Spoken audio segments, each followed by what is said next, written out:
Listen and subscribe to The Table of Truth on iTunes, Spotify, Stitcher, and Google Podcasts.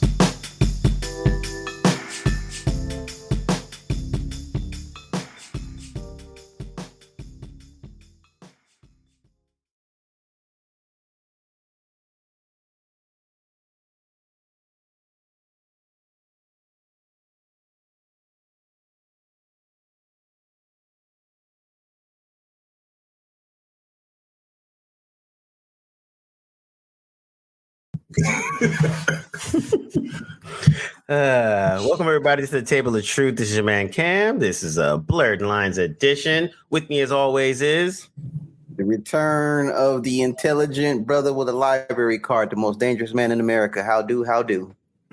as well as that would be you, Josh. Hey, this is Josh, aka the Dark Elf, the 6 foot Dark Elf. And as always, too, this is D, aka the villainous professor. I like this. I like this, guys. Happy holidays. We just finished up our Thanksgiving. You guys doing good? Yeah, man. I like to take the land back from the white man. Just let him know. Just kidding. Yeah, just kidding, but not really. I know someone was like, it was like, oh, friendly reminder. Just want to let everybody know that Black people and Thanksgiving have a different meaning than what you all think about it. So yes, it is about they came over and did a horrible genocidal thing. But as Black folks, this is a time for us to connect with our families, chill with our peoples, eat some good food, and keep it moving. Yeah. Like this is not discounting anything else, but just y'all know that's what our focus is at this point. Day off for a big family dinner. Exactly. But also, this longer weekend also dropped us a bunch of stuff that we were watching, and so we were all kind of catching up on certain things. First up, we were watching the return of Star Trek Discovery, and as I call her, Kirk 2.0. She is now the captain of the ship. It's a first black woman, captain of a Star Trek ship. Wait, we got a Black woman? What? No, man, they're breaking some new ground. Yo, she out here. It took 3 seasons. Michael Burnham is now Commander Michael Burnham is now Captain Michael Burnham. Hold on, it only took 3 seasons and about 10,000 star dates to get there. Yes, Star Trek Discovery, aka Star Trek: The Crying Game. Yes. Okay. So, Cam, we've been watching it. We've been on this journey. You haven't. So basically, the gist of Star Trek Discovery is this is a science vessel earlier around the same time as Enterprise, pre-Kirk, and this is the first show that centered around a character that's not a captain, because all the other Star Trek shows is actually captain after Enterprise, but before Kirk. Yeah. So you're before Captain Kirk and Spock and all them, but you're still a little bit in that same realm, maybe a number of years before it. So anyways, this is the first series that focuses on a singular person that's not a captain, because that's usually the main thing. It's always a big deal who's the captain is. We got Cisco the black man, and we had Kirk and Picard and everybody else. And so this is the first time where the character that you're following is actually not a captain. And she's a black woman that was raised on Vulcan, so she has a very lot of Vulcan-like situations, but she's still a black woman and she's a human, so she'd be knocking people out. Okay, so let me ask you this. Let me ask all of you guys this. So all these, outside of the movies, all these iterations of Star Trek are all in the same world, but they're in a linear or somewhat of a linear, like every one of these shows you watch it's placed here before Kirk, post Kirk, Picard. The entirety of it all it's all in the same world. They all exist. Yeah. Okay. Yeah. I mean, relatively speaking, yeah. I mean, yeah. And I say relative because time and space is a big to do. Time is a flat circle. Exactly. In Star Trek, and even with Kyrie Irving, there's workings of time and how these characters begin at one point and and they're flung somewhere else that's like, hundreds of years into the future. So, it gets complicated in that regard as well when you're trying to think about the scope of the Star Trek's lineage of 50 plus years now. Yeah. Okay. Yeah, it's kind of crazy, actually. So I don't have to watch Deep Space Nine or Voyager to understand this new world. And none of the Star Treks work that way. You can just jump into 81 and it stands on its own, right? Yeah. Yes, for the most part, kind of, sort of, yes. I mean, it's one of those things where like the stories can exist on their own. Yeah. But it's kind of an enhanced experience if you have the full picture from all the shows. Like, right. And so the only thing that doesn't exist in the same way in the same time frame is the J.J. Abrams Chris Pine movies. Those 3 movies? Yeah, those 3 movies. Yeah, 3. Yeah. You can kind of watch those separately, and it doesn't really reference anything. But there's one Discovery episode where they reference that timeline because they do a pretty good job of making it so that so everything is cool and sort of chugs along in the same timeline up to a certain point, and then kind of cuts a U-turn and goes somewhere else. But it's not even in Discovery, like, the J.J. Abrams movies, that was a thing. Okay, but it's not abrasive where it's like, dang, this is like really not canon. And the rest, like that's like Enterprise would be one of those things that kind of got weirded out. But this one, they did a pretty good job of kind of fitting it nicely and within a certain realm. So it's like if you, as a Star Trek fan, watched it, some of the criticism is like, it's not so Star Trek because of X. We'll get to that part later, but it fits into a place. So familiar people show up. If like just for instance, like this particular character, her foster brother is Spock because they grew up together. So they're actually like basically like a siblings at a certain point. And so Spock shows up, and I was a little kind of hesitant because I was like, I don't know how they're going to do this, but they pulled it off pretty well. And which Spock? The J.J. Abrams Spock. Spock. No, he's the actor. No, he's a totally new actor unconnected to that. Yeah, okay.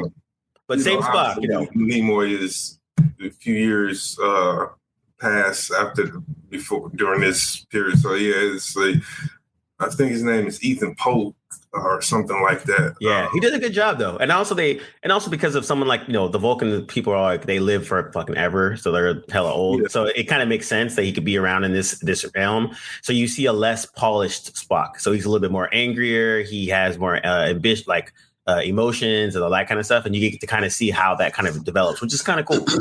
You said this is before Kirk. And I like the tethers that they don't OD with the references back to previous shows or any of the movies. They do a really good job of just like sprinkling it in here and there, so that it's not heavy-handed.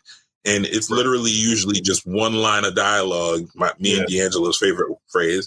It's usually just one line of dialogue where like, so back when Captain Kirk, blah, blah, blah, blah, blah. And then they just go off to whatever thing they were referencing. Yeah, they did that recently, not to jump ahead, but there was a name drop of Picard, and it was just there was, this happened for a famous, an admiral, I think Picard was his name. And so like, if the Star Trek realm, the mythology, hearing Picard's name drop on Discovery is kind of like, but there's levels to it. So they'll have some like that. And then there's some that's actually so I think there's one moment in Discovery where if you weren't familiar with the unification or that happened on TNG, some of the stuff would go all completely over your head. And TNG, I mean, the Next Generation, Star Trek, the Next Generation, the early 90s Star Trek to the original show. So it flows back and forth, but you can watch it and not feel burdened by having knowledge of any of those shows. Yeah, and so that brings us up to the season 4, where a lot of stuff has happened up to this. But anyways, Black woman is now captain. She's she's got her little swag on. She got a new suit. She got a nice little thing. And I call her Kirk 2.0 because in the previous 3 seasons, she literally is kind of like reckless, like Kirk. Like she just be doing shit, and and she just figures it out, flies by the seat of her pants. Sometimes it works, sometimes it doesn't, but she's just like, she's usually the shoot first person, and she's always like, first person to go on the away mission, go to rescue this person, that whole like adventure person. And now she's a politician. And so now her being a captain, her first instinct is like, well, I'm the best person to do this job. Let me go do it. But as a captain, you kind of have to weigh those options now. And so she's getting a little bit of that pushback, which is in the first episode, I thought they did a really good job because like something major happens and she's like, well, I got to go do this. And someone was like, whoa, you're the captain. Should you really be doing that? And she's like, I mean, I'm the best person. Why would I pick somebody else? Yeah. And the person kind of reminded her like, yo, you're a captain now. You can't just be like jumping out of airlock to go save somebody that, whatever. You still got 1,000 other people to think about. May I interject real quick? So before she became a captain, she was doing everything she could to keep her position, right? Kind of. Like she was doing some wildness. Like, she got a lot of skills. Sounds about being black and getting that 90-day promotion or probation. Pretty much. Because even the show starts off with her doing a reckless act, which gets a captain killed, and then she gets sent to the brig. And so that kind of like, because she thought what she was doing was right, got somebody killed, and that put the total change. Yeah, she gets like full-blown court-martialed, stripped of her rank. She gets sent to like a penal colony or whatever. Yeah, and then she gets yanked by the dude who is the captain of the Discovery at the time to help out with like the war effort, because basically her causing her captain's death started a war. Yeah, I was going to say, yeah, it wasn't just that she caused the captain's death. That was bad enough, but that very act initiated the Klingon War. Yeah. Okay, so right. So she wasn't allowed to pick her jurors? I don't think a court martial works that way. I don't think a military court martial works that way. Parallels here. Just saying. Self-defense. I see you. So suffice to say, now we're up at the point where in the first episode, she's the captain. She's like kind of cool because she's happy that she's the captain, but also she's seeing the limitations of it as being now kind of work within the lanes of like politics and that kind of stuff. Right. And so that's kind of like the first episode, which I thought was pretty good. It was very Star Trek-y. Like I had a lot of the Star Trek themes. Yeah. Agreed. A lot of meeting new aliens, but balancing politics, a little bit of emotion stuff, and it was very, very cool. Yeah. Then you got to episode 2, and this is what Discovery is kind of like their downfall. There's a lot of crying and emotions in this show. And that is a major complaint. That is a major complaint. All 4 seasons, people complain about just the amount of crying that happens in the show. Yeah. And I mean, I've sort of resisted that up to this point. Like up to now, I've been like, it works. It's not like it's, emotion for no reason or emotion for motion's sake. Like there's a cause and effect. And that holds true for season 4, but it's like, all right, man, and you're like, y'all been doing this for 4 seasons now, B. All right, even I have to agree that there's that this is excessive at this point. Yeah. Wait, when you say crying, sorry, the crying part I wanted to get. So is it crying after every tragedy or? Well, it's not just the crying after every tragedy, but the sheer number of tragedies that causes the crying. Gotcha. There's just a lot of emotional beats, and like every emotional beat, there's always some type of crying. And again, kind of cool, but that they have that some emotion in it, but then they kind of like overdo it sometimes. Because it makes sense. I mean, each time that it happens, it makes sense that people have, they they do a really good job of, like Cam said, creating emotional beats and sort of really putting you in what each character is feeling, whoever is impacted by it. And that's good, except that they do it so much. Yeah, see, I don't know if I agree that they succeed on that last point you just made. I think that what they do well is they have this established, like you said, a lot of conflict in the narrative that precipitates some emotion. But I think the problem with that is we're looking at people who are supposed to be more disciplined in that. and supposed to have characters who are supposed to have more control over their emotions and specifically their water ducts, a little bit, their tears a little bit. But I think the problem overall that I found with Discovery in terms of getting to that point is that Star Trek is usually, and this is probably an adjustment that I haven't allowed myself to make, is usually a story that focuses not just on the captain, but on the captain's crew, and not just like, okay, they're there, but no, they each add a unique hero's journey to this story of these wayfarers in space. Data wants on the Next Generation. Data wants to be human. Worf trying to balance being the only Klingon member of Starfleet, but also very proud of his heritage and all of these. There's nuances to him. Him from the beginning, and they add to who the captain is. Picard's kind of rigid, very by the book. As a captain. So then you get here, and this story is a singular hero's journey from the beginning. When we were first introduced to Michael without a crew, it's about her. And then it starts to transition more into her with a crew. But never along the way did they, besides maybe two people, and I think three characters, that being Georgiou, Saru, the alien on the ship, and Tilly. They've only developed those three characters alongside Michael, and just barely. So now we're at a point where she's the captain. She's in the captain's chair. You have a narrative that's constantly moving forward. It's not stopping. It's not slowing down. I mean, big stakes stuff. And so all of that's just jumbled into the fact that again, the narrative's moving fast. Lots of things happen. It's all high stakes, high energy. It's all about Michael. And with each incident, it's either world ending, someone's about to die, or Discovery is like 2 minutes from being completely eradicated. So there's tears and all kind of emotion, and it just puts us further away. At least in my opinion, puts it further away from, I think, what you enjoy about Star Trek, because you do enjoy those relationships between the captain and his or her crew, and them being present, not just, oh, that guy is there, and oh, she's a great pilot. We know that about Detmer. She's a great pilot. I mean, she can fly anywhere. Yeah, and I think that's the bad part. Like, at this point, we're at 4 seasons, and we just learned the Asian dude's name.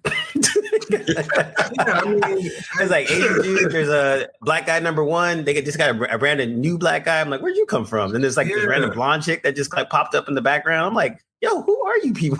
Who are you? And what's funny is blonde chick that just popped up was the same actress who played Ariam. In what? In Discovery, the robot. Oh, you're right. Oh, same wow. actress. I forgot all about that. I just forgot. That was like back when the series. And see, that's the problem, because Ariam was a dope character. That's the problematic bit. I had to work that hard to remind you of a key character in season 1 and 2. Yeah, and good point. Only season 2, and only for 1 episode. Sorry, I don't even want to overblow it. And that's the problem. They do not develop. They don't bake these characters nearly enough. The character we're talking about, Cam. If any one of them died, you'd be like, right. And that's so to my point, to the point I'm just about to make. The character I'm talking about, she's been there all season 1, all of season 2. Somewhere in the middle of season 2, they decide to make her a focal point, and it's a dope episode. And just as they start to develop the character, she dies. So 1 episode of character development to try to create some sort of fake, to create some sort of faux emotion. And I don't want to say faux emotion, because it was a good episode and it did the job. But I think the job would have been done better if they spread all that exposition and all that character development out throughout even just a few more episodes before that. Was she black? No, she was not. Yeah. Okay. There is a black chick. She's a navigator, and her name is Awashikun. There you go. As the resident Star Trek nerd, I'm the only one who knows. And I feel bad, but she don't get no line. It's true. She get no shine, but she gets barely any lines. She gets the obligatory. The shields are down to 25%.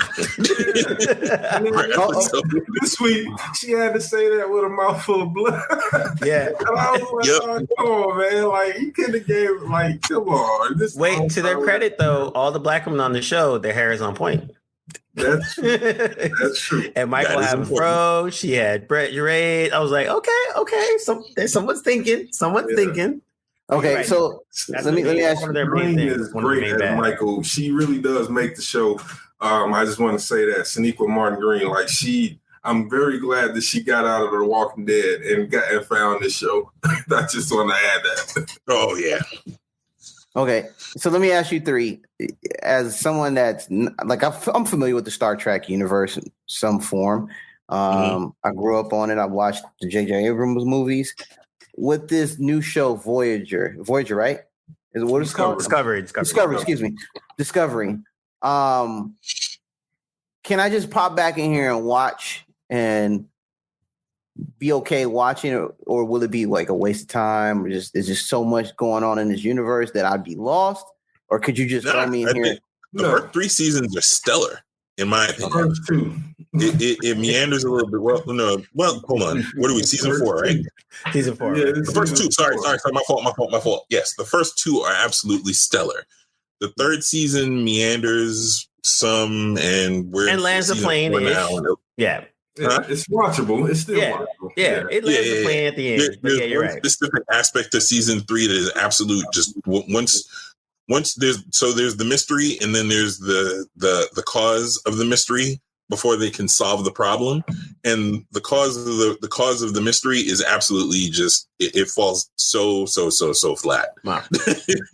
It falls horribly flat, but you can still watch it because that's a subplot. And the main thrust of the season, which is basically like the big bad, absolutely great. It's underbaked. I will confess. I will concede that it's underbaked, but it still works, and it's still the best thing about season 3. Yeah, and I think bottom line, you can hop into the show from the beginning, and the stuff that it's like what you know, what you don't. Yeah, it's not a big deal. It would be consequential to what you need to know for the discovery narrative. It's going to be there for you. Right. All the other stuff, it's for the nerds. Yeah, exactly. Yeah. It's just Easter egg references. Sometimes it comes into the world, but it's not going to ever impact your viewing. Yeah. Okay. So now, Cam, you watched. You finished ARCANE over the week. Yes.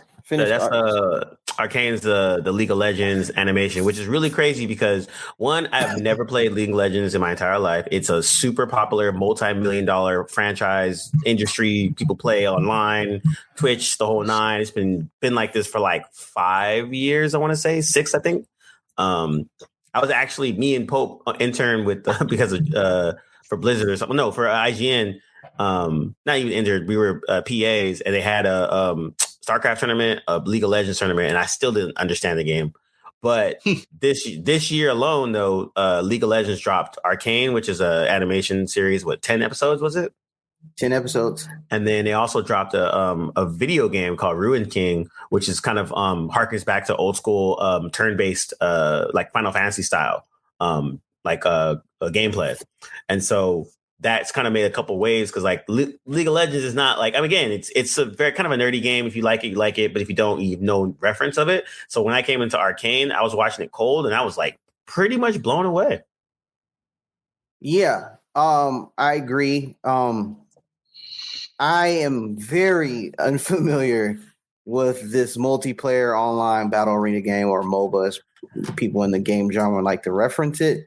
It's very huge in the gaming community. It has a large community.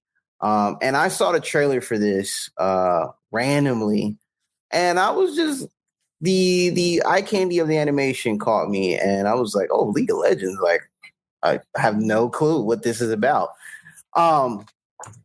Once I watched the first episode, I was in based off the animation, and then once for me, I'm a new viewer of this world, and once I got involved with this world, I wanted to understand, because anybody that understands the whole world of League of Legends, there's so much to explore. And what the animation has done in Netflix is taken two main characters, Vi and her little sister Powder, and basically dropped us into this section where it's let's see, like what it tries to do, it's trying to, I guess, explore the dichotomy between the rich and the poor.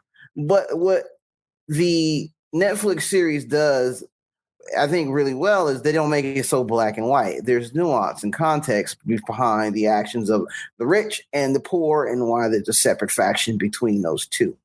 But this is basically an origin story between these two characters, and throughout the 10 episode series, we watch them develop and grow into deeper characters. And there's a since you guys haven't seen it, I don't want to spoil it, but there's an event that happens where there's a rift between the two characters, and then they come together based on circumstances, and they're on the opposite ends, blah, blah, blah. And we have this story that unfolds. But what we find out, which you're going to find out, is do they reconcile? Do they recapture that glory? But we also encounter all these other characters, and why things happen for a reason, based on being rich and being poor, the haves and the have-nots. And Marvel is like, okay, this is Wakanda, it has everything over here and all these resources. Why aren't these resources allocated to everybody else that needs it? You know? Yeah. Now they did a good job of like having questions when those, because I think that's the one thing, like we watch like a Marvel movie, like Wakanda is a great example, where it's like, oh, all these black people are all smart and like they got money and they live in good places. It's all this technology. But what about the other black people? Yeah. Which is basically Killmonger's whole thing. So, and I think in this world, they're just like, okay, this is the aristocrats and all that stuff, and everything's all bright and shiny, and there's it's more of a steampunk world with a little bit of magic. The main city, it has shunned magic because it was a big thing happened to it that destroyed a lot of people. So they like, we're the scientists, we want to do progress. And then you go down to the slums, and the slums is like, whoa, why, what? Like, and they've basically the slums. So there's drugs, there's violence, there's this, you got to, scrap. And so they do a really good job of juxtaposing both of those, but they also do a good job of showing that each character is fully well developed and actually has some type of depth. So if it's like a group of kids, each kid has a distinct personality, why they're part of that group, what's their kind of role, and it's done really well in a way that pushes the narrative forward. And then on top of that, the animation is just done from an art nerd situation. Concept art and creative and like environments and everything are just fully fleshed out, and like each character feels like their own situation, even the way they're dressed and how they like move and stuff. Yeah, the trailer definitely lends itself to a lot of what you described is what I saw in the trailer. What's the style, like the style of animation? Like that it's rock solid. It's like it's pretty unique. I don't think I've seen anybody use that. Yeah. So what they did is way of creating character concepts. Yeah, so it's 3D, it's CG, but then what they did is they toon shaded, and toon shaded is usually like a flat shading to make CG look like it's like almost hand drawn. But the way they did the texturing is almost like a painted style. So then everyone feels like it's like they're painting, like almost basically they took concept art, like how usually we would do something for concept art and like painting wise, and they just let that be the main style for the whole show. And then because they do that, it just gives a good feel, and like a really, like when it's in the bright, when it's in the city, everything's bright and like shiny, and there's like white and gold and like silver. And then when it's in the slums, it's like dark and gritty, dark greens, dark blues, slabs of brown and all this other stuff. There's like mutants and mutations and augmentations and all that kind of stuff. And so like concept wise, like if I was teaching a class, like this would be amazing to talk about, because like they really, really do a good job of contrasting these types of characters. And when they show these characters as they grow, you see the growth, and then what you saw at the beginning of the show, and as you get to the end, each character still has a little bit from that beginning, but you see a visual growth as well as the actual narrative growth. And that's something that for me as a art person, and then also too as an animation film, I haven't seen that in an American animation in a long time. Like usually you see this type of stuff in anime. Like what you mentioned with the toon shading, what I noticed with toon shading is it usually looks really flat. And this seems to have a lot more three-dimensionality to it. Yeah, a little more depth. Yep, 100%. Let me add something that I just read recently. So we're talking about the hook for me was the animation style, and I'm reading something here, and they said, quote unquote, having said that, animation is a different medium than video games, so we also had to adapt the character's animation and create our own style.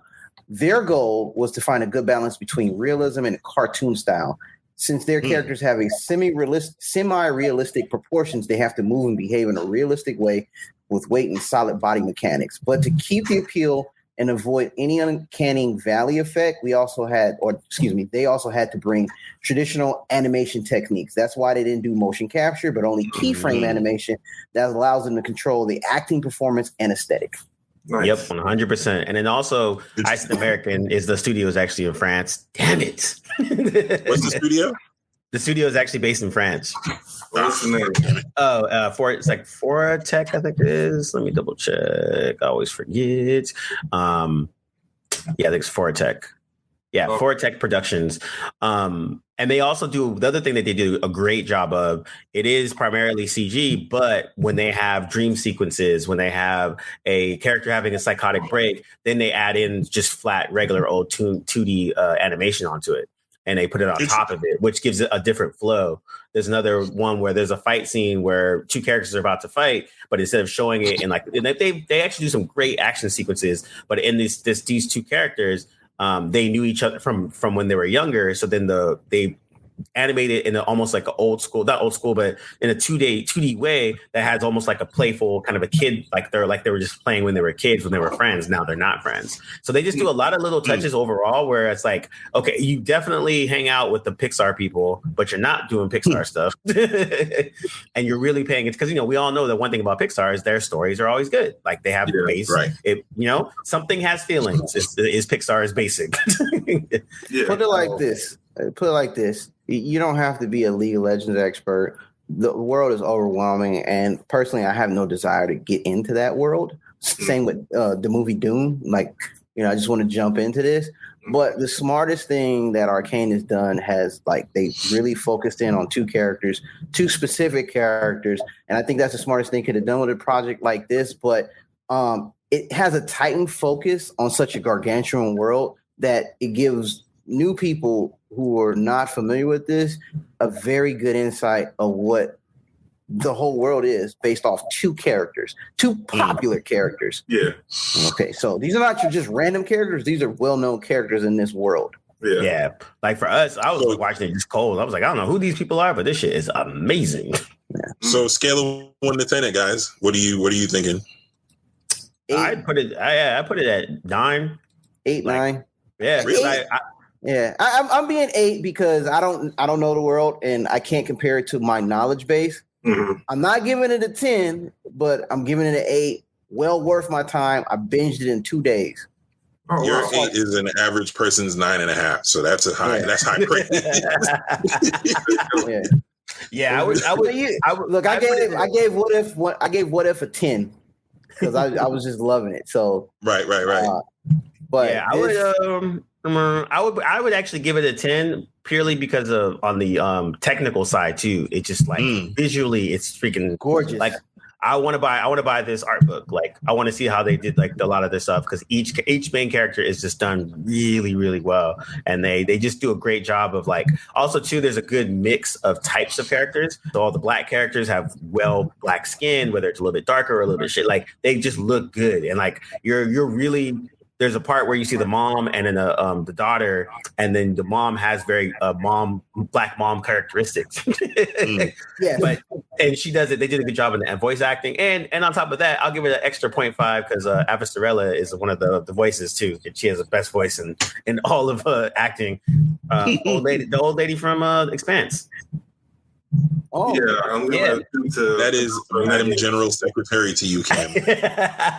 So I think it's Shauray. Like that can't be right. Don't do it. The actress who plays Avasarala will suffice. Yeah.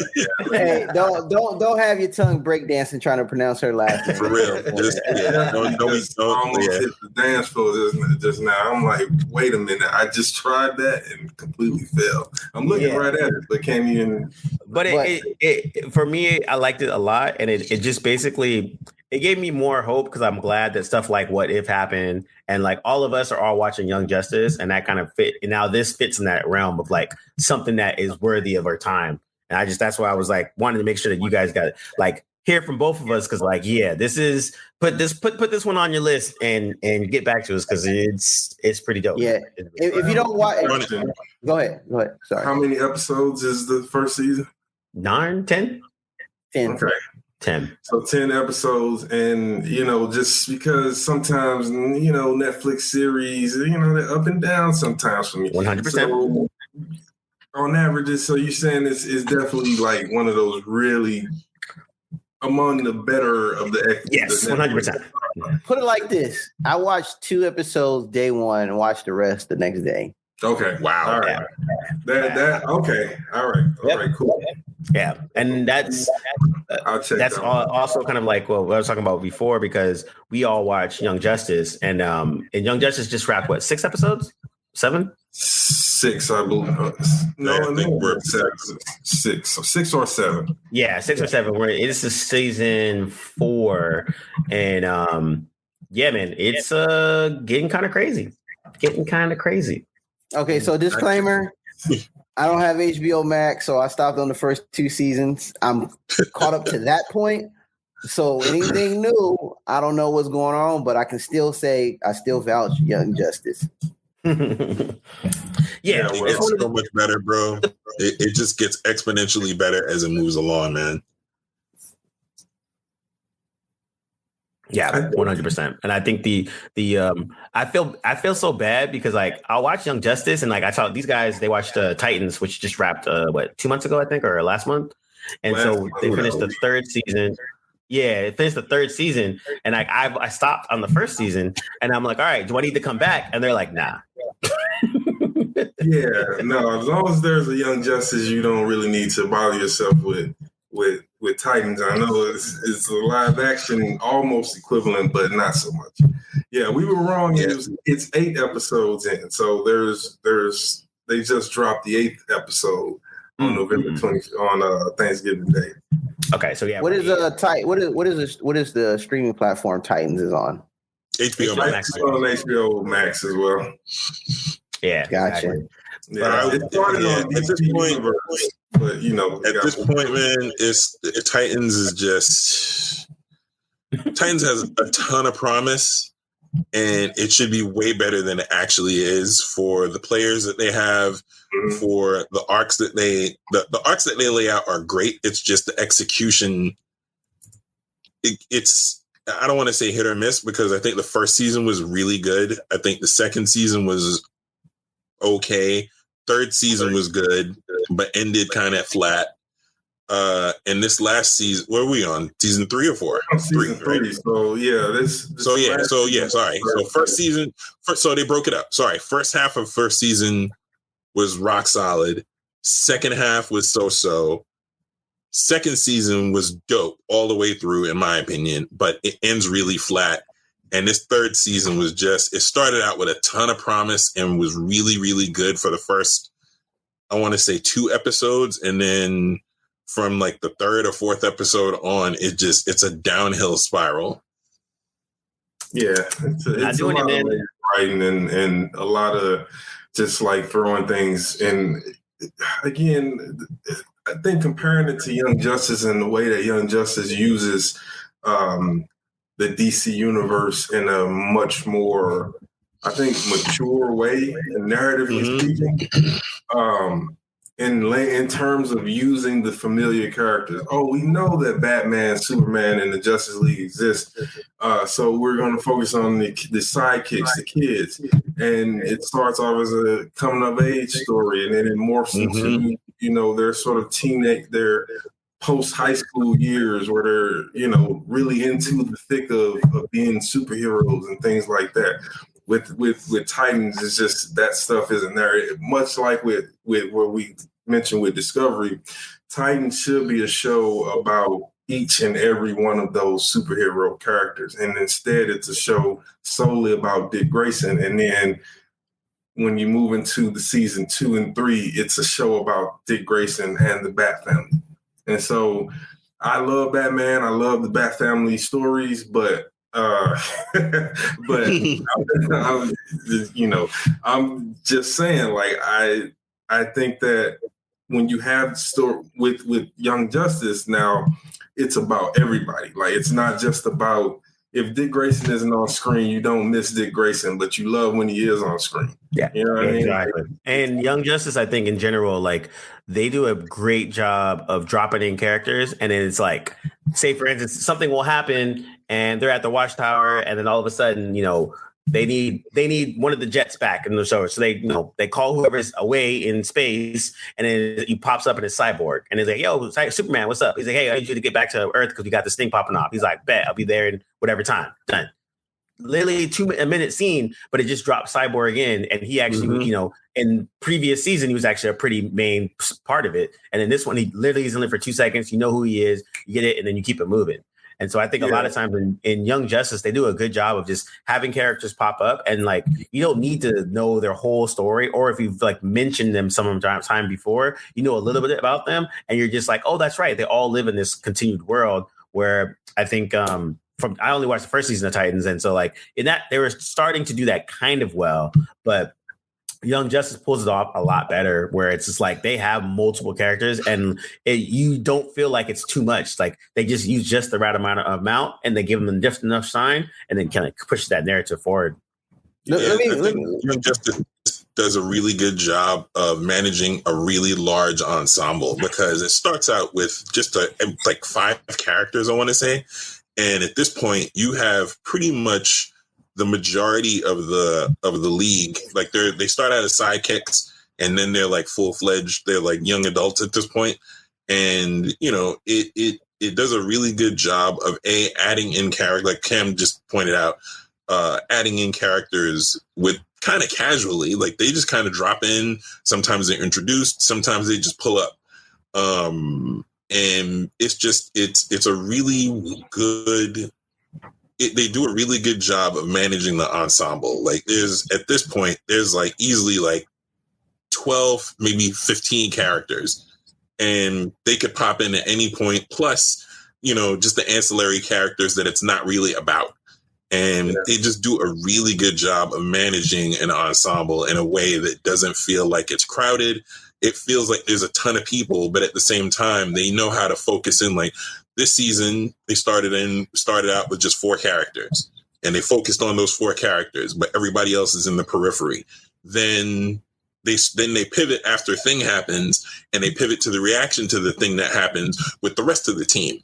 And it's not even the entire team. It just, again, focuses in on 1, 2, 3, 4 characters that make like a quick pop up, but they focus in on one character in specific and her reaction to things. And then from there, it just it's a natural outgrowth of the reaction to the thing that happens. And then, other stuff happens, and just, it keeps it moving. It's just really well managed, man. It's really well balanced. I think from a narrative perspective, it's also very different than what we've seen from not just previous DC, but superhero animation in general, where, especially episodic TV, where, you have one episode, things happen, the next episode, things happen. There's nothing they're not employing the serial drama format, where this is totally serial format, in that what happened in the previous episode carries over to the next, and then the next, and then the next, to create a long forming arc that is beginning, middle, and end each season, but it's continuing to build towards a in the same way that the MCU built towards Thanos and what was happening, and you have all these things, these sub-narratives going on. They're always there, but they exist within the world. And as you go, you get the small things and the big things, and it's building towards a culmination. We haven't got there yet with Young Justice, but just the way that they built that up. And I think to Josh's point, what they do, because I don't think the cast is that much bigger than now that I'm thinking about it, than season one. They focus primarily on the team. The team has gotten a little bigger, but the emotional weight of the show in the story is always filtered through the very same protagonist. It's never going too far off of giving us these random characters just drop in. Oh, now they're hogging up all of the screen time. And it's like, no, the emotional weight, the anchor of the show is still with the team and those the characters who are Young Justice.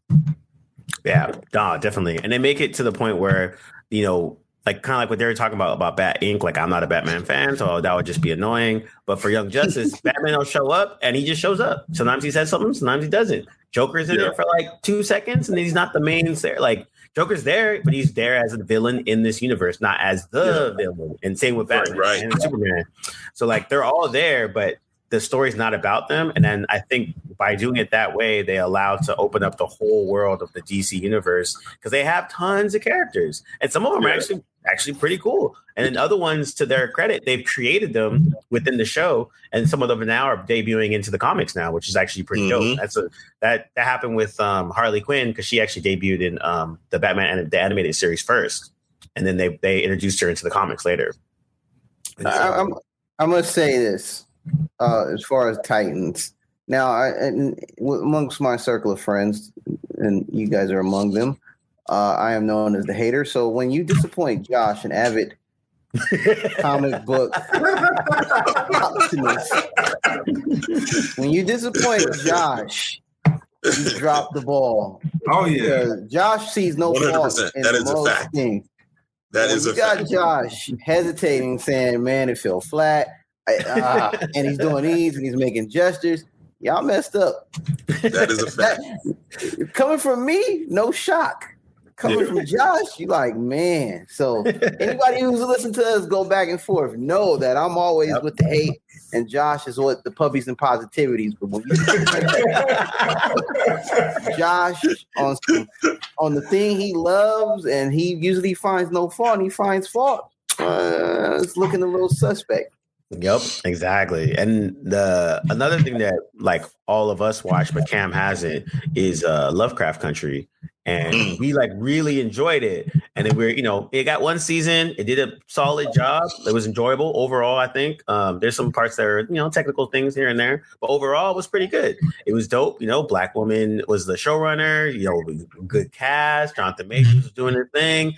And then now just recently we have a book that's coming out that's basically saying the reason why Lovecraft Country didn't get a second season is because there was a toxic work environment created by the showrunner, who is a Black woman, and that kind of adds to a lot of host of things, which is almost like normal in Hollywood that the showrunner sucks, but now that it's a Black woman, it's like, uh-oh. Okay, so pause real quick. So I read the article. Yes, I'm not familiar. I'm familiar, but not familiar with the world. However, how do I want to say this? Don't slander Black women now. No. What I want to know is it was asked why wasn't it continue for a second season? We were apparently told something different. Money. Yes.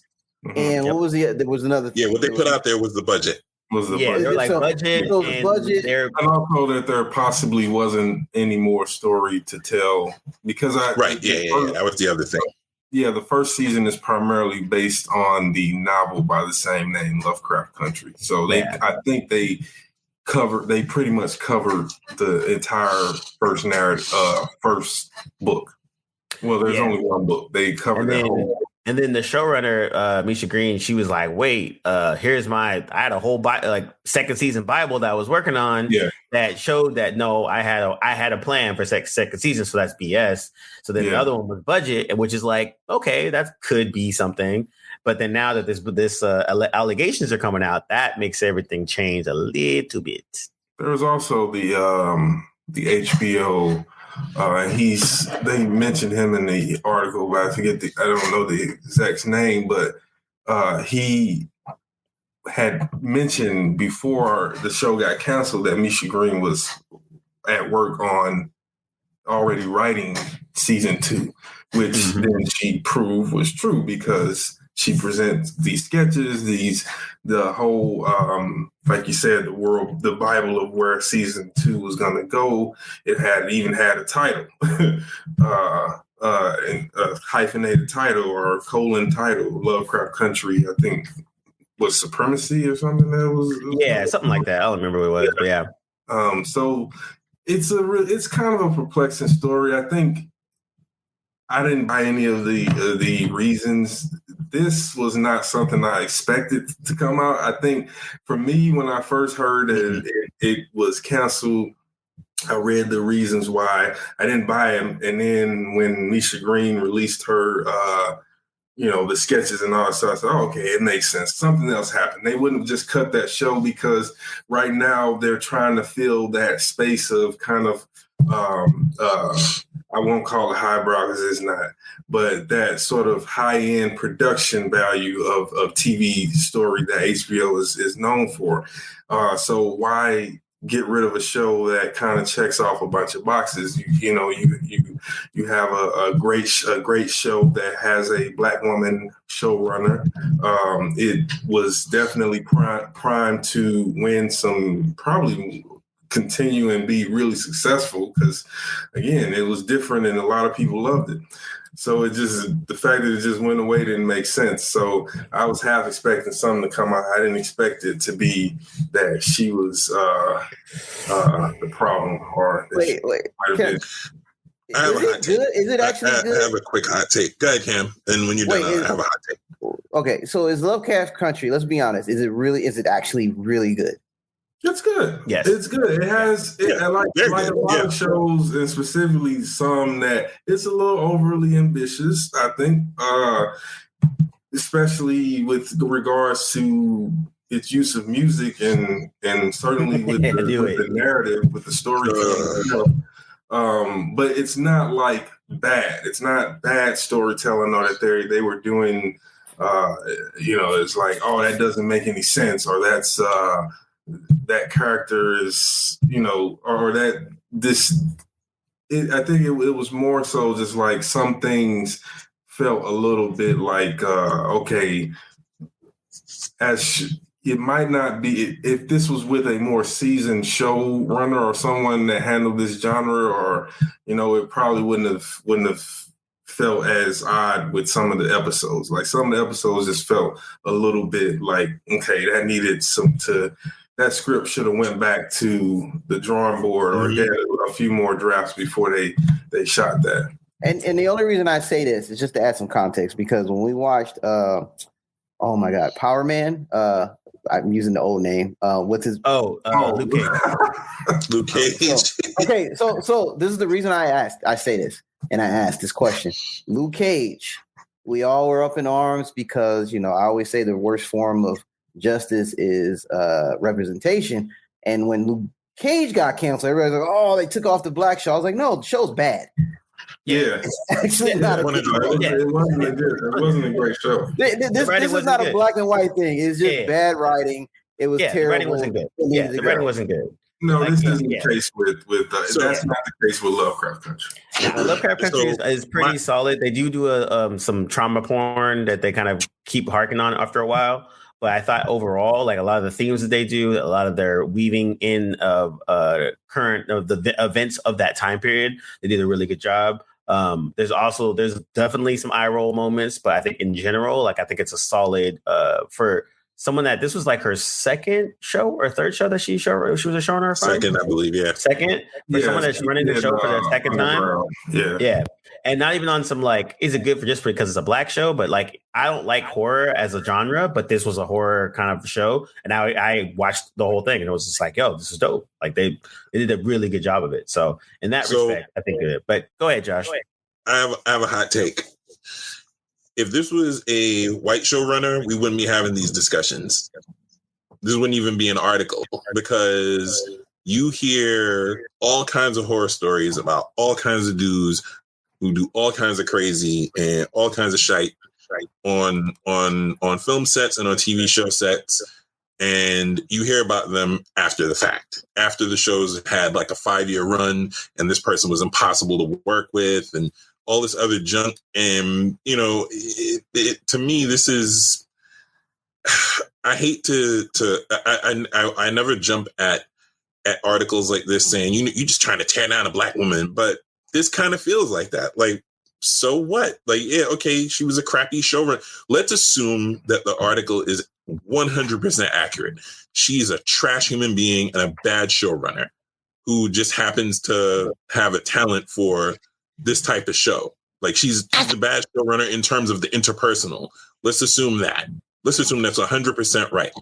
How many other times, and 3 of us have worked or do work in television right now, how many times have we heard stories about terrible executive producers or terrible producers or terrible story producers or some other person that's in a position of authority and in charge that is a terrible human being, but happens to produce halfway decent to average fare? This is not, to me, this should not be a news item at this point. In 2021, we have heard myriad stories about people who work in the business that are just trash human beings who happen to have either failed up because they're white males, usually, or you know, otherwise figured out how to game the system, or they're good at what they do. The trade-off is just that they're terrible human beings or not great human beings or just not good interpersonally. Go ahead, D. You wanted to interject? Well, no, I was just gonna respond once you were finished. I just wanted to add to and just respond to that. I think for me, it wasn't. First of all, this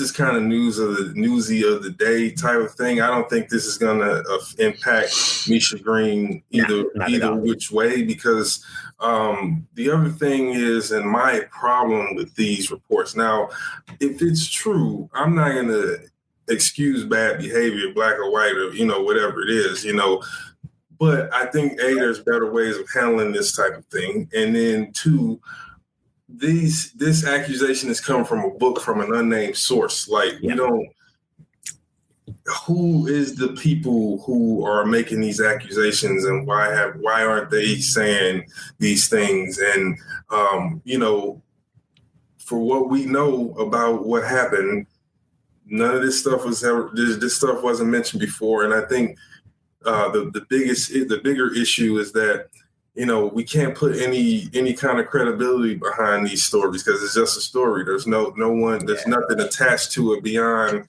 this guy's word and what he's printing in this book. So leaving it at that, like I think if she was that way, and also I think knowing, to Josh's point, knowing how, having worked in production before and worked with a variety of personalities, it only take a few people for her to like cross wrong, and then now all of a sudden it's a toxic work environment. Yeah. so you know, I think 2021. That's a good point. Exactly. So you know, what I don't know what she did. Is not even specific what she did. No one says. It just says toxic. No one says what was she doing.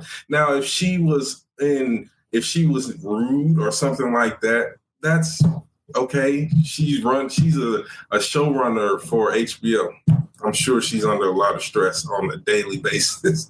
So she might not be that interpersonal. But so I think it's honestly, I think it's one of those things where, possibly like Josh said, that they're trying to just kind of come at her for whatever reason, or, maybe someone felt raw about an interaction or several with her on set. And then when this guy come walking around getting interviews, they're like, hey, I know why that show was canceled, because Misha Green is a bad person. And, oh, do tell. Yeah, this sounds like a CYA type of deal, because based off the original reasons for why it was canceled, which apparently based off this article weren't true, they basically can look back and say, well, see, we tried to give her a chance and she was toxic, so we had to take it away. Yeah. Again, I think she'll be okay. But we all know how this game works, and not to go too deep in the rabbit hole, but I think she'll be fine. Yeah. It's a not news story because there's toxic people in the industry. We all either currently work or worked in the industry, and there's toxic people in the television and film industry that we hate. I was a key grip. I was a toxic person.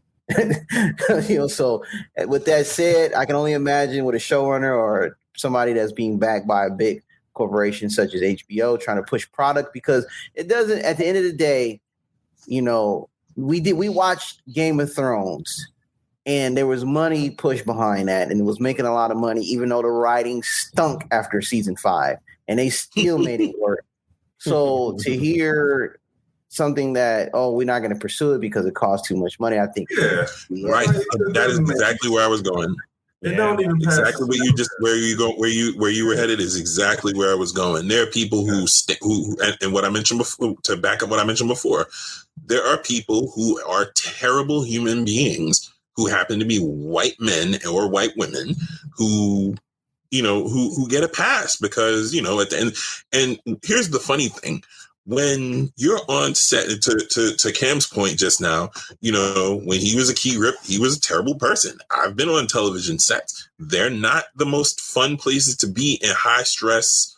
The most, I don't want to say the most fun places. They can be fun, but then not everybody's going to be cordial when you have like a 14, 18 hour day, a 20-hour day, and you have to bang out what the content that you need to create for that day, and you're behind schedule.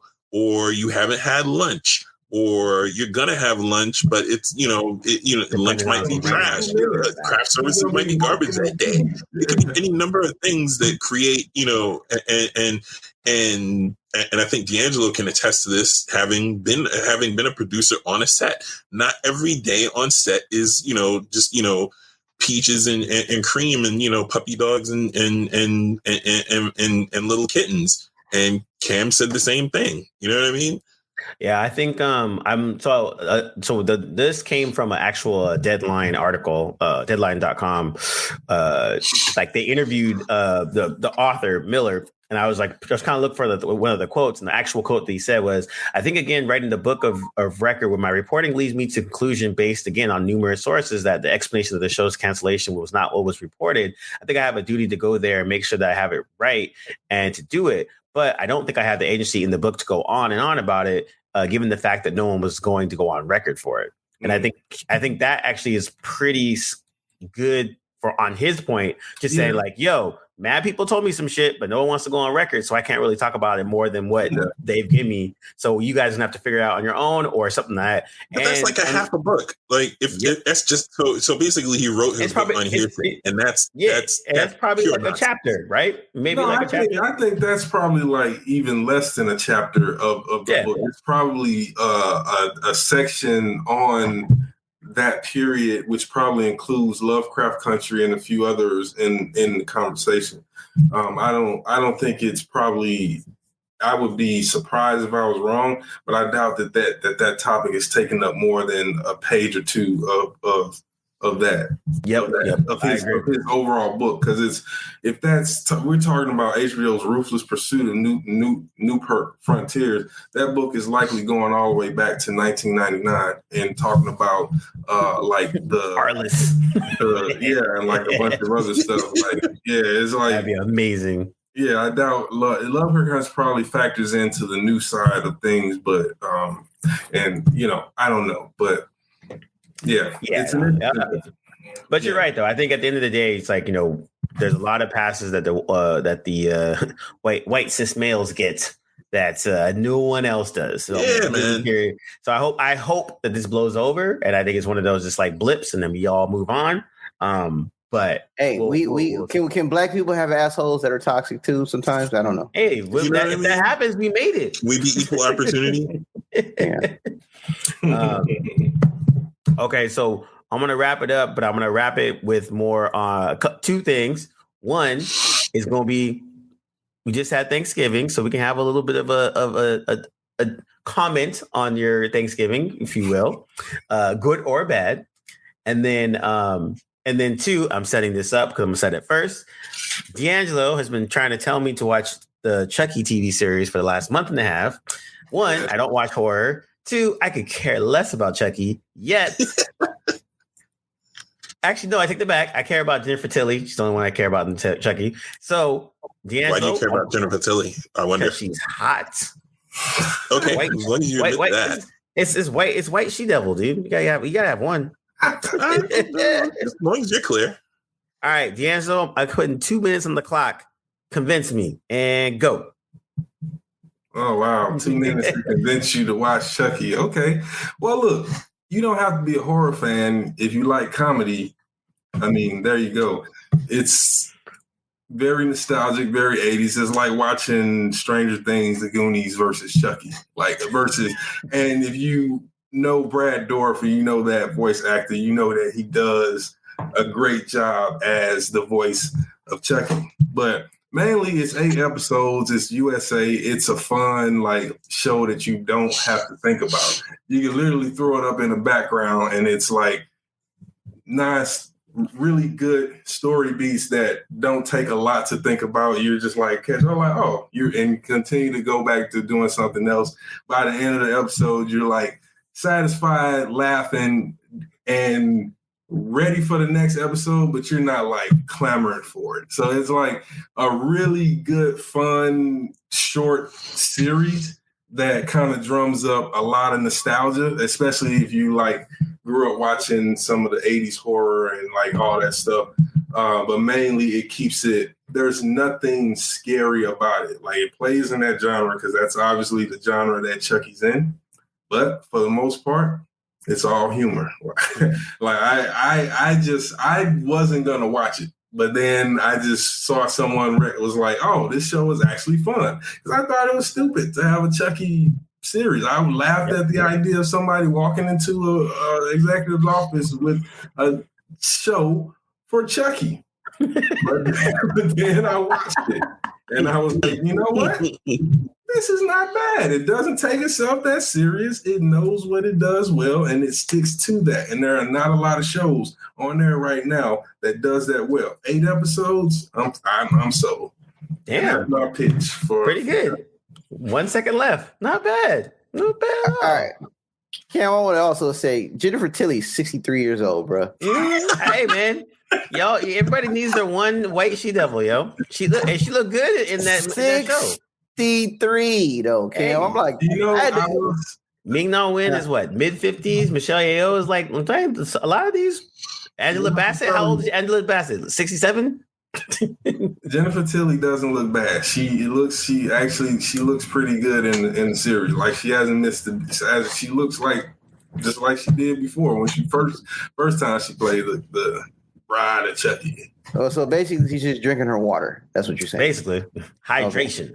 Yeah. You know what? Here you go. Angela Bassett is also 63, actually. But yes. But yeah, old ladies, they out here. That just caught me off guard. Does not look like she's 63 years old. I just pulled up 20 photos of her. Yeah, she doesn't, but she doesn't even look like she's in her 50s. Yeah. I mean, I said she's holding strong. I'm telling you, man, they're out here. That's a new. All right, so we'll do final words, and then final words will be Thanksgiving themed. And Cam, we'll start with you. Okay, first of all, I just want to say Thanksgiving at my house, I'm starting to have mixed feelings about it. It's one of the last holidays that I used to really get behind. And, but we also know that dark history of Thanksgiving. And again, I'm not trying to make this a dark rabbit hole, Cam had mentioned earlier about it's one of the few times to get together with family and whatnot, but not really. We got 364 other days to get with family if need be and have a good home cooked meal. My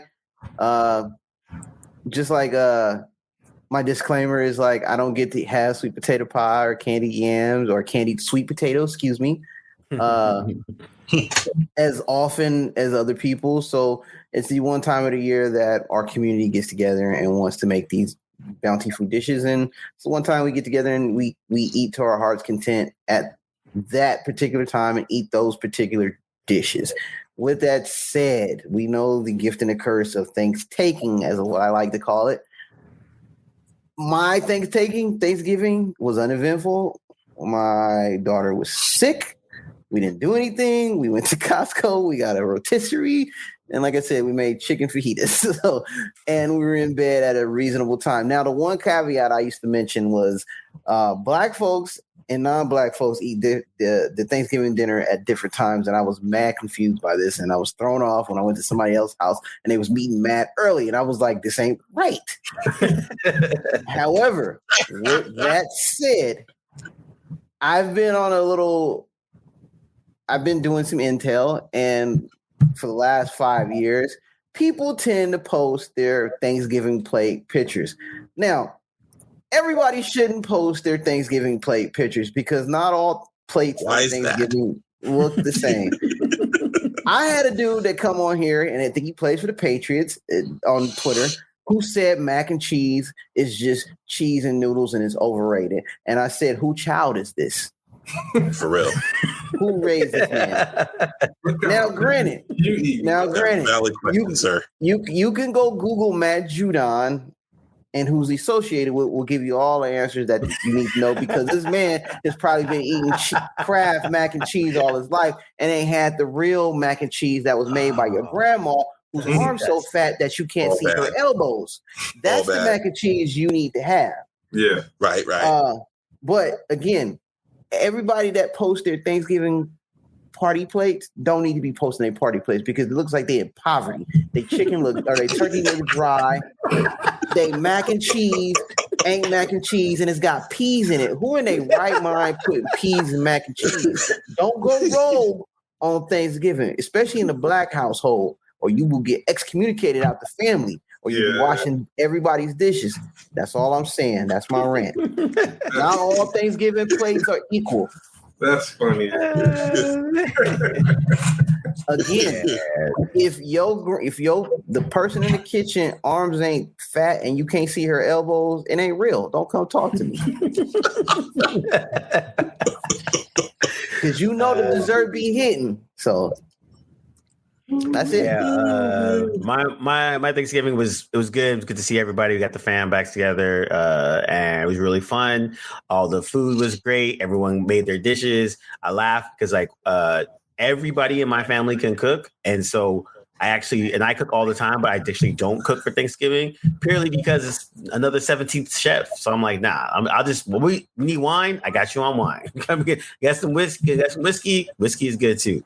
The one thing I would say is my nephew went rogue and I saw him and I was like, yo, Elijah, what are you eating? He's like a cinnamon roll. I'm like, but it's Thanksgiving. There's like all this food there. He's like, I don't want any of that. I just want a cinnamon roll.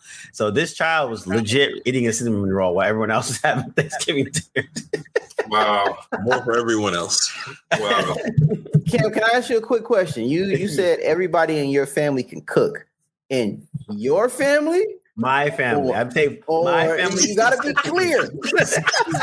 I'm not vouching for anyone else. Family. I am saying my family. I am not vouching for anyone else. Your side of the family. Your side of the family. I will go on record as saying my side of the family. Oh man. I will not go on. Not will say anything else past that as to slander anyone else. We had to put that on record. We had to get some clarification. Oh man. But yeah. Thanksgiving was good. I'm glad I got to see everyone and kind of chill. So it was really good fun. Josh, how was your thanks? Mine was cool. To buck directly against what Cam just said, we started at 1. which is just it's completely foreign to me because I've never had one of those. But my brother and his girlfriend hosted this year, and so it was her family, our family, and a few friends of the family that came in from out of town and pulled up from all reaches of New York, and it was good. There's some lemon pepper wet, boy. Oh man, so good, so good.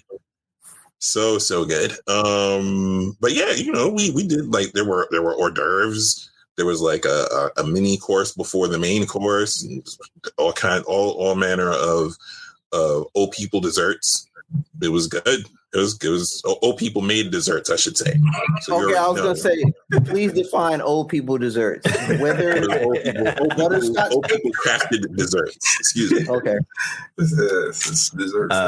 So came home. I'm still working on leftovers, and then I have a good friend of mine had Friendsgiving yesterday, where I was the only male, so it was wonderful. Just off top, before we even ate anything, I was already great. Say less. Yep. You know what I mean? So yeah, but then the food was absolutely excellent. It was a crowdsourced situation. So everybody came through with the goods. And so I got like 2 sets of leftovers that I'm working on currently. Styrofoam or Tupperware? Say again? Styrofoam or Tupperware or Pyrex? Foil pans, my guy. Foil pans. So you didn't bring leftovers. You brought whole dishes back. Yeah, you brought. I brought a large chunk of each dish that I wanted back. Yes, nice, and it all fit into a large foil pan. So basically, Josh is saying he's got craft services from Thanksgiving. I got craft services for Thanksgiving 2.0. Friendsgiving 2. Yep. Also known as Thanksgiving 2.0. Yes, sir. D'Angelo, how was your Thanksgiving? I never understood Friendsgiving, but maybe that's just the type of person I am. But you hate people, D'Angelo. Isn't the one giving enough? But yeah, Friendsgiving, you got your all alone, you got your fam, so you got your friends, you invite everyone over. That's Friendsgiving. It works. I guess if you say so. When we had that, wait. When we have Friendsgiving amongst the squad, before everybody moved to like all reaches of the universe, like that was a good day. That was a good day, and that was good food and good times around good peoples. Yo, come on, man, stop being like that. No, my Friendsgiving happened like once every 5 or so years when I've gotten all the people worthy of a Friendsgiving in one place. and now they can be in Friendsgiving along with me, and I'll enjoy it. But no, I didn't really do a lot for Thanksgiving. I just kind of chilled back, ate some good food, hung out with my immediate family, my sister, her husband, my nephew, and my mother. Saw a few family members, but pretty much just kind of chilled. I think this year I wasn't interested in being around a lot of people. I know Camden will say that I hate people, but it was more so just like me trying to focus on some creative things and some meditative stuff that I just didn't want to, you get 4 days off of work, you gotta take them. Sometimes spend take a little few hours to yourself. So I just did a little bit of that and did some recreational stuff. And by recreational, I mean video game. And so, I played. They had Marvel. They being PlayStation had Marvel's Avengers on sale Black Friday for $15, and I had wanted to play it, but I'd kind of been told that it wasn't worth paying $60 for, so I just waited, and it was 15 over the weekend, and I beat it over the weekend. I finished it. It was a really simple, fun to play as each Avenger character, and they did great with Kamala Khan. I was happy, so that was pretty much how I spent Thanksgiving. Yep, that's a $15 well spent. Yeah, good story. Yeah. Yeah, I think overall, like Thanksgiving, it was good. It was good to get to kind of hang with the folks, and my brothers are big into board games. So we're playing some board games and kind of doing that kind of stuff too. So yeah, it was good. The only thing was my younger brother makes candied sweet potatoes really, really well, and he usually makes 2 trays, and only 1 tray was left out. So everyone thought there was only that much left. So people were actually rationing as they got their plate, which is a good communal thing, where I was like, yo, this is pretty good. Come to find out, there's a whole nother tray. They're like, yo. Everybody took like a lot home with them, by the way. But it was funny because, and Cam has been to my house too. My brother's candy sweet potatoes are really, really good. They're probably one of my favorite dishes that anyone else there makes. But there was one year where like he legit made like a little... May I tap in on this story? So every year, my homeless ass, that didn't go home, would be invited to the Moore residence for Thanksgiving, and the candy yams was a big part of the reason why I was there, outside of the family and friends that I've grown accustomed to over the time. And that one year we saw 1 tray, and one of the elders said, okay, we're going to get in line. I think this is what's happening.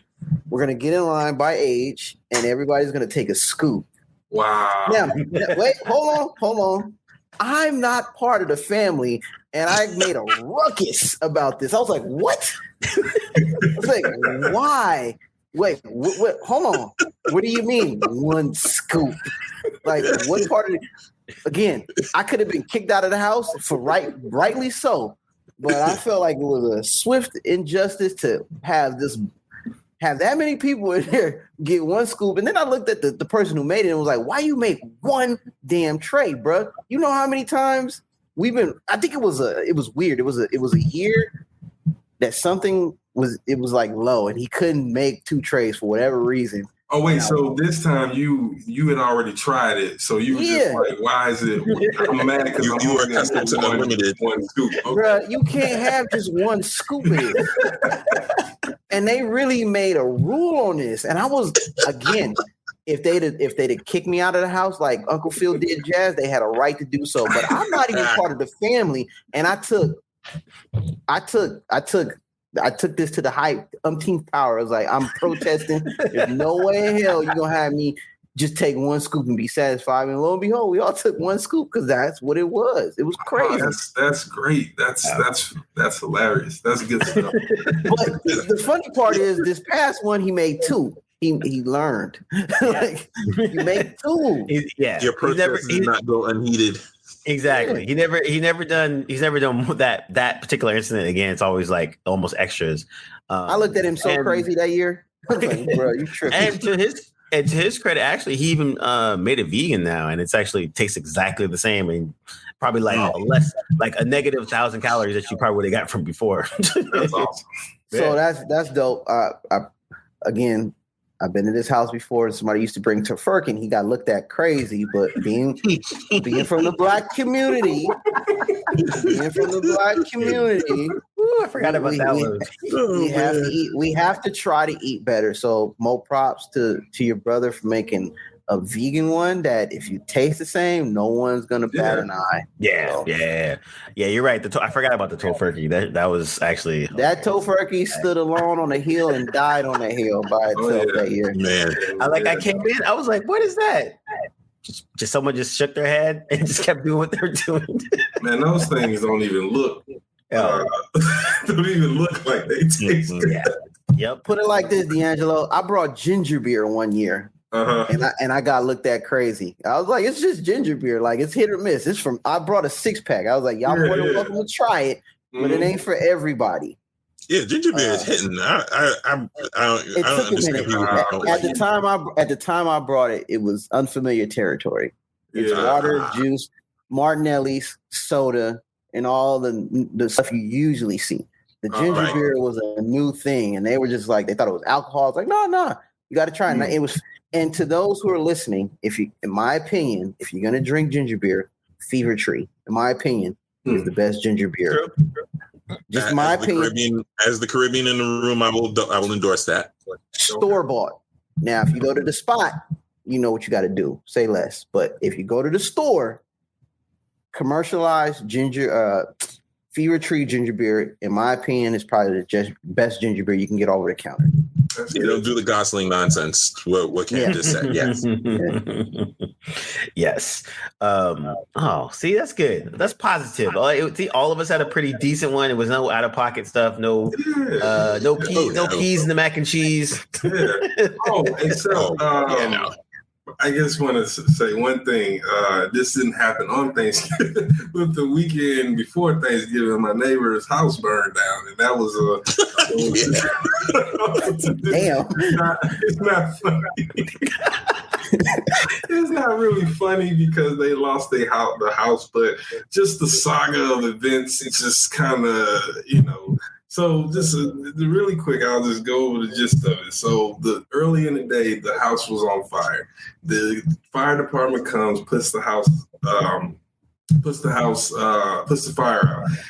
Then later that night at 3:00 in the morning, the house is like really on fire.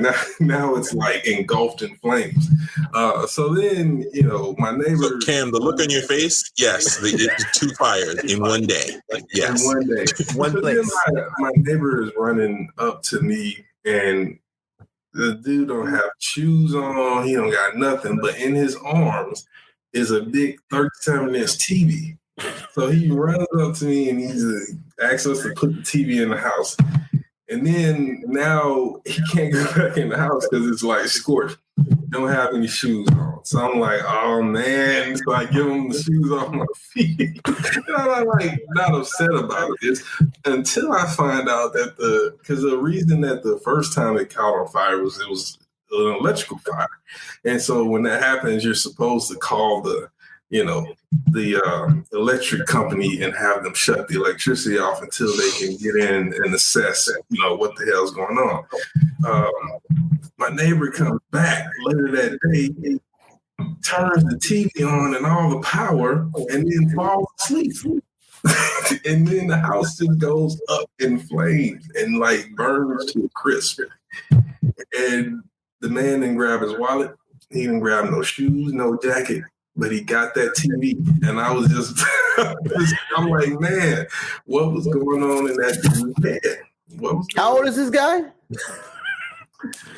He got to be he's definitely in his 50s, a little older, probably. Probably a little older. Damn. It's just one of those things. The stuff you see in certain neighborhoods. Let's just say that. The stuff in certain neighborhoods. I'll leave it at that. How your house burned down twice? That's what ain't the first time it's gone and it just I don't know. To be fair, over the summer the dude lit the whole backyard on fire. So, I'm at this point I'm just surprised. I forgot about that. He hadn't killed everybody. Yikes. Damn. I don't know what to say about that. Say besides hearing D tell that story about the backyard getting lit on fire. D is not a violent person, but he legit was like, yo, I want to punch that dude in the face so bad. Rightfully so. Start burning leaves and left the flame, and it's a windy day. It's one of those Midwestern, we're getting the winds from Chicago coming into the St. Louis area and picking things up. So as soon as I saw the fire, I'm like, that ain't good. And then literally, I asked him, I was like, man, you're watching that? You got that under control? Fast forward, an hour later, I can smell the smoke. I'm in the basement. I can smell the smoke. So I go out and all I see is black smoke heading, pushing towards the front of the house. And I was just like, oh man, this dude, he did it. He's lit he still filled the fire. It was scorched earth, literally. I'm not even, it was scorched earth. And he tries to put it out by running in the house and grabbing buckets of water and then going back outside and throwing it onto the entire backyard. What? Instead of calling the fire department. Instead of calling the fire department. Instead of, at least until the fire department get there, a hose. Not run into the house. The fire department is 2 blocks over.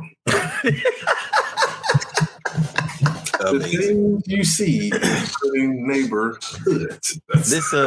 This concludes D Tells a Story. Join us next time for the next installment of the Firestarter Neighbor. Man, that dude is Fire Marshal Bill, man. I'm telling you, for those of you who don't know, too young to know who Fire Marshal Bill was, in Living Color, Jim Carrey character. The dude was supposed to be the solution, but he was actually the problem. Hilarious. And on that note, this is a Table of Truth. Blerdlines edition, and we out. Keep my extinguisher handy. Stay away from dry turkey.